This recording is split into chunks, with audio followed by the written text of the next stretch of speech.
Here's my plan to stop the chemical, physical, and emotional mutilation of our youth.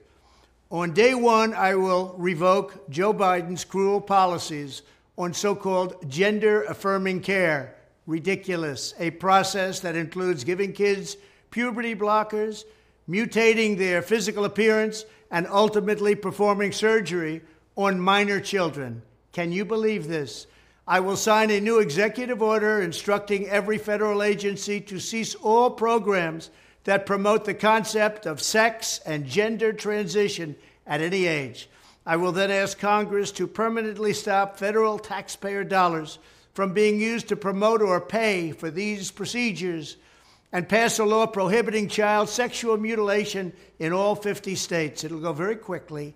I will declare that any hospital or healthcare provider that participates in the chemical or physical mutilation of minor youth will no longer meet federal health and safety standards for Medicaid and Medicare and will be terminated from the program immediately. Furthermore, I will support the creation of a private right of action for victims to sue doctors who have unforgivably performed these procedures on minor children. The Department of Justice will investigate Big Pharma and the big hospital networks to determine whether they have deliberately covered up horrific long-term side effects of sex transitions in order to get rich at the expense of vulnerable patients, in this case, very vulnerable.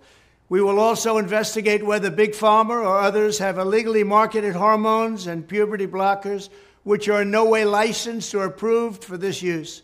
My Department of Education will inform states and school districts that if any teacher or school official suggests to a child that they could be trapped in the wrong body, they will be faced with severe consequences, including potential civil rights violations for sex discrimination and the elimination of federal funding.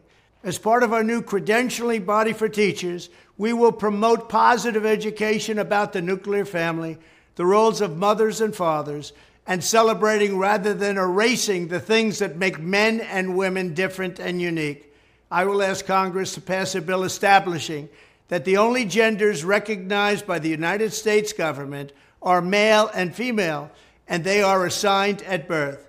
The bill will also make clear that Title IX prohibits men from participating in women's sports, and we will protect the rights of parents from being forced to allow their minor child to assume a gender which is new and an identity without the parents' consent. The identity will not be new, and it will not be without parental consent.